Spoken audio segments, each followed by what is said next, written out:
Richest father అనమాట, richest king ఆయన. So మొత్తం ఆ రిచెస్ట్ కింగ్కి ఒక్కటే ప్రిన్సెస్. సో ఆ ఒక్కటే ప్రిన్సెస్ బర్త్డే అనమాట. సో అక్క బర్త్డే అంటే పుట్టినరోజు. ఓకే, ఆ బర్త్డేకి అందరికి ఇప్పుడు మీ బర్త్డే సెలబ్రేషన్ అయిందనుకో, అందరిని పిలుస్తారు కదా, ఫ్రెండ్స్ని వాళ్ళని వీళ్ళని పిలుస్తారా, పిల్లవరా మీరు ఒక్కరు చేసుకుంటారా? పిలుస్తారు కదా. అట్లానే రాజు కూడా రిచెస్ట్ కింగ్ కాబట్టి చాలా రిచ్గా బర్త్డే సెలబ్రేట్ చేయడానికి, ప్రిన్సెస్ బర్త్డే సెలబ్రేట్ చేయడానికి అందరినీ పిలుస్తాడు. అయితే ఆ ఊర్లో ఒక్కొక్కరు ఒక్కొక్కరు గిఫ్ట్స్ తెస్తుంటారు అన్నట్టు. అయితే ఒక అంకుల్ ఉంటాడు, ఇటు చూడాలి, అటు ముచ్చట పెట్టుకోకూడదు. ఇటు చూడండి, బైబిల్స్ మూసేయండి. ముచ్చట పెడితే నాకు చిరాకులు వేస్తుంది, నేను చెప్పాను. ఇటే చూడాలి, ఇటే ఉండాలి మీ ఫేస్లో. అయితే ఏంటంటే ఒక అంకుల్ ఉంటాడు, ప్రిన్సెస్ బర్త్డే కదా, చాలా రిచెస్ట్ కాబట్టి ఒక మంచి ప్రీషియస్ గిఫ్ట్ ఇవ్వాలి అనుకుంటాడు. అంటే మంచి వాల్యుబుల్ గిఫ్ట్, ఆ గిఫ్ట్ ఇవ్వాలి అనేసి అనుకుంటాడు.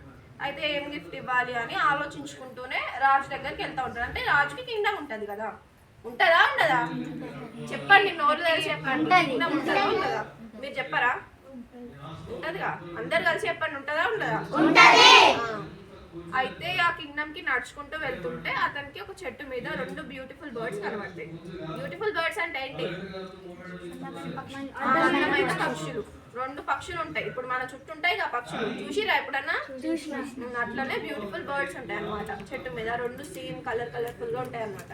సో ఆ అంకుల్ చూసి ప్రిన్సెస్ కి ఈ బర్డ్స్ గిఫ్ట్ ఇస్తే చాలా బాగుంటుంది, ఈ బర్డ్స్ ని గిఫ్ట్ ఇద్దాం అనుకొని థింక్ చేసి వాళ్ళ వేసి వాటిని పట్టుకుంటాడు అనమాట. పట్టుకున్నప్పుడు ఎంత ఫ్రీడమ్ తోటి అక్కడిక్కడ ఎగురుతూ చెట్లు అడవిలలో తిరుగుతూ ఉంటాయి ఆ బర్డ్స్ తిరుగుతుంటే నా వల పట్టుకునేసరికి బాగా బాధపడతాయి. అబ్బా మేము మంచిగా తిరుగుతుంటే హ్యాపీగా ఎటు పడితే అటు పోతుండే, కాకపోతే ఈయన వచ్చి మమ్మల్ని పట్టుకున్నాడు, ఎక్కడికి తీసుకుపోతాడో, తింటాడో ఏం చేస్తాడో ఇటు చూడాలి, తింటాడో ఏం చేస్తాడో అనేసి అనుకున్నారు. ఏమనుకున్నాడు? ఎవరు అనుకున్నారు? పక్షులు అనుకున్నారు. ఎవరు అనుకున్నారు? అట్లనే పక్షుల్ని పట్టుకొని ఆ అంకుల్ కింగ్డమ్కి వెళ్తాడు అనమాట. కింగ్డమ్కి వెళ్ళి కింగ్ చూపించగానే వావ్ ఎంత బాగున్నాయి, బ్యూటిఫుల్ గా కలర్ఫుల్ గా ఉన్నాయి. పక్షులు అంటే అందరికి ఇష్టం కదా, ఇష్టమా లేదా? అట్లనే బాగా ఇష్టపడి నా ప్రిన్సెస్ చూస్తే మంచిగా ఆడుకుంటది, బ్యూటిఫుల్ బర్డ్స్ కలర్ఫుల్ గా ఉన్నాయి అది ఇది అనేసి అనుకొని ఇది తీసుకొని ఒక సైనికుడిని పిలుస్తారు. ఒక సైనికుడిని పిలిచి ఇది తీసుకొని మా పాపకి ఇవ్వండి, ఒక మంచి కేజ్లో, కేజ్ అంటే పెడతారు కదా, ఒకటి కేజ్ అంటే ఏంటి, ఒక బోన్లో పెట్టారు అనమాట పక్షుల్ని. ఆ బోన్లో పెట్టి మంచిగా వాళ్ళ పాపకి ఇస్తే వాళ్ళ పాప రోజు వాటిని ఎగరేస్తూ వాటికి ఫుడ్ పెడుతూ మంచిగా వాటిని చూసుకుంటూ వాళ్ళకి ఒక బెడ్ వేసి, ఇప్పుడు మన ఇంట్లో పక్షులు ఉంటే మనం చూసుకుంటాం కదా, అట్లనే మంచిగా చూసుకుంటూ ఆడుకుంటూ ఉంది. అట్లా కొన్ని రోజులు గడిచిపోయిన తర్వాత కొన్ని రోజులకి వేరే ఒక అంకుల్ వస్తాడు. వచ్చి సేమ్ ఎట్లయితే పక్షుల్ని గిఫ్ట్ ఇచ్చిండో అట్లనే ఒక మంకీని గిఫ్ట్ ఇస్తాడు. ఓకే, ఎవరిచ్చిండు గిఫ్ట్? ఏమిచ్చిండు? మంకీని గిఫ్ట్ ఇస్తాడు. మంకీ కొత్తగా వచ్చింది కదా, ఇన్ని రోజులు ప్రిన్సెస్ చాలా బాగా ఆడుకుంది పక్షులతో తిరిగింది, పక్షులకి ఫుడ్ పెట్టింది, అదంతా చేసింది. ఇప్పుడు కొత్తగా మంకీ వచ్చేసరికి కొంచెం ఆమెకి విచిత్రంగా అనిపించింది. మంకీ రాగానే మంకీని కూడా సేమ్ అట్లనే కేజ్లో వేసి మంకీతో ఆడుకుంటుంది. ఇంకా మంకీతో ఆడుకుంటూ ఈ పక్షుల్ని మర్చిపోయింది. అట్లా పక్షులతో ఆడుకోవడం లేదు, పక్షులకి ఫుడ్ పెట్టడం లేదు, అసలు పక్షుల్ని పట్టించుకోనే లేదు. ఎందుకు పట్టించుకోవట్లేదు? మంకీ వచ్చింది కాబట్టి పట్టించుకోవట్లేదు. అప్పుడు ఏమైందంటే ఈ 2 పక్షులు అక్కడ గార్డెన్ లో ఒక కేజ్ లో పెట్టించితే 2 అనుకుంటున్నాయి అనమాట. ఒకటి అంటుంది కదా, అసలు ప్రిన్సెస్ మనతో ఎంత బాగా ఆడుకునేది, హ్యాపీగా ఉండేది, అసలు మన సైడ్ రావట్లేదు కదా అని అంటే, ఇంకోటేమో వెయిట్ చేద్దాము, మన కోటలోకి ఒక మంకీ వచ్చింది కొత్తగా, మనల్ని ఎట్లయితే గిఫ్ట్ ఇచ్చారో మంకీని కూడా అట్లనే గిఫ్ట్ ఇచ్చారు కాబట్టి దాంతో ఆడుకుంటుంది, మనల్ని మర్చిపోయింది, కానీ ఏదో ఒక రోజు మనల్ని గుర్తించి మళ్ళీ మన దగ్గరకు వచ్చి హ్యాపీగా ఆడుకుంటుంది అనేసి అంటారు. ఏమంటారు చెప్పండి?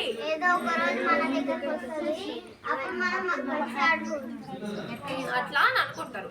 ఆ 2 పక్షులు అట్లా మాట్లాడుకుంటూ సాడ్ గా ఉంటాయి అనమాట. అవి అవే ముచ్చట పెట్టుకుంటూ సాడ్ గా ఉంటాయి. ఎందుకు సాడ్గా ఉన్నాయి? ప్రిన్సెస్ ఆడుకోవట్లేదు. ఎందుకు ప్రిన్సెస్ ఆడుకోవట్లేదు? మంకీ వచ్చిందని ఆడుకోవట్లేదు. సో అట్లా మంకీతో ఆడుకొని ఒక రోజు ఏమైతుందంటే, మంకీ చాలా నాటీ ఉంటది కదా, మంకీ నాటియా కాదా? నాటి అంటే అల్లరి పిల్లల్లాగా చేస్తుంటారు. ఇప్పుడు మీరు తీట చేస్తున్నారు కదా, అట్లానే మంకీ కూడా అల్లరిగా ఉంటుంది అనమాట. అట్లా అల్లరి చేస్తుంటే చాలా కోపం వచ్చేసి అక్కడ అంటే కింగ్డమ్ అంటే చాలా వాల్యుబుల్గా ఉంటాయి కదా, నగలు పెద్ద పెద్దవి అవన్నీ ఉంటాయి కదా, చాలా ప్రీషియస్వి. అవన్నీ చూసి ఆ మంకీ అక్కడిక్కడ పెట్టేస్తుంటది, ఏది పడితే అక్కడిక్కడ పడేస్తుంటది. అది చూసి రాజుకి ప్రిన్సెస్కి చాలా కోపం వస్తుంది. ఎందుకు కోపం వచ్చింది రాజుకి ప్రిన్సెస్కి? అల్లరి చేస్తుంది మంకీ. అందుకనే రాజుకి ప్రిన్సెస్కి ఫుల్ కోపం వచ్చి ఆ మంకీని తీసుకెళ్లి అడవిలో వదిలేస్తారు. మరి ఏం చేసిన మంకీని అడవిలో ఎందుకు? ప్రిన్సెస్. అప్పుడు ప్రిన్సెస్ అనుకుంటది కదా, అసలు ఈ మంకీ కొత్తగా వచ్చిందని నేను నా పక్షుల్ని మర్చిపోయినా. పక్షులతో ఉన్నప్పుడు ఎంత హ్యాపీగా ఆడుకుంటుండే, ఈ మంకీ రావడం వల్ల పక్షుల్ని మర్చిపోయినా. మంచి పక్షుల్ని ఈ చెడ్డ మంకీ దగ్గరికి వచ్చి ఆడుకునేదాన్ని అనవసరంగా అనుకొని ఒక రోజు పక్షుల దగ్గరికి వెళ్తాయి. అప్పుడు పక్షులు చూస్తాయి అనమాట ప్రిన్సెస్ రావడం. అప్పుడు పక్షులు చూసి అనుకుంటుంటాయి, ప్రిన్సెస్ ఏంటి మంకీని వదిలేసి మన దగ్గరకు వస్తుంది, ఏంటి మనతో ఆడుకుంటుందా ఈరోజు అని చాలా హ్యాపీ ఫీల్ అవుతాయి అనమాట. హ్యాపీ ఫీల్ అయినాయా? ఎందుకు? ప్రిన్సెస్ వచ్చి అప్పుడు పక్షులతో మాట్లాడుతుంది అనమాట. ఐఎమ్ సో సారీ, నన్ను క్షమించండి, నేను చెడ్డ మంకీ రావడం వల్ల, అది కొత్తది కాబట్టి దాంతో ఆడుకోవడం వల్ల మీ మంచితనాన్ని మర్చిపోయాను, మీ మంచి స్నేహాన్ని మర్చిపోయి అక్కడికి వెళ్ళిపోయాను, ఆ మంకీతో ఆడుకున్నా. ఆ మంకీ అంతా అల్లరి చేసింది, అందుకే దాన్ని అడవిలో వదిలేసాము. ఇప్పుడు మళ్ళీ మీ మంచి స్నేహం నాకు గుర్తుకొచ్చింది, మిమ్మల్ని ఎప్పటికీ మర్చిపోను అని మళ్ళీ అలా ఆడుకోవడం కంటిన్యూ చేస్తుంది. ఓకే, ఏం చెప్పింది ప్రిన్సెస్? నన్ను క్షమించండి, చెడ్డ మంకీ. అందరూ గర్ల్స్ అయితే మాట నేను లేపుతా, ఎవరిని పడితే వాళ్ళని లేపి అడుగుతా. నువ్వు ఒకసారి ఏం చెప్పింది ప్రిన్సెస్ పక్షులతో? బైబిల్ పట్టుకొని లేవాలి, బైబిల్ కింద పెట్టకూడదు. ఐఎమ్ సారీ, నేను పిచ్చి మంకీతోని మిమ్మల్ని మీ మంచి స్నేహాన్ని వచ్చి పిచ్చి మంకీతోని ఆడుకున్నా, అది పిచ్చిగా చేసింది. మీ మంచి స్నేహితులతో నేను మిమ్మల్ని విడిచిపెట్టి. మంకీని ఎవరు అడవిలో వదిలేసి వచ్చారు? రాజు అల్లరల్లా. మంకీ ఫస్ట్ వచ్చిందా పక్షులు ఫస్ట్ వచ్చిందా? పక్షుల దగ్గరికి వెళ్ళి ప్రిన్సెస్ ఏం చెప్పింది? ఐఎమ్ సారీ, మంకీ వచ్చిందని అట్లా అన్న తర్వాత అప్పుడు మనకేం తెలుస్తుంది అక్కడ, మనం కూడా అట్లనే ఒక్కొక్కసారి చేస్తాం కదా, మంచి ఫ్రెండ్స్ని వదిలేసి చెడ్డ స్నేహం కావాలి, లోకం కావాలి అని వెళ్ళిపోతాం కదా. అట్లాంటి వాళ్ళు ఒకరున్నారు బైబిల్లో, నేను వాళ్ళ గురించి చెప్తాను. సేమ్ మంకీ లాగానే ఉంటారు అనమాట, సేమ్ ప్రిన్సెస్ లాగానే ఉంటారు, సేమ్ పక్షులు లాగానే ఉంటారు. అలాంటి స్టోరీ బైబిల్లో మనం ఒకసారి చూద్దాం. అయితే మీకు తప్పిపోయిన కుమారు స్టోరీ తెలుసా? తప్పిపోయిన కుమారు స్టోరీ.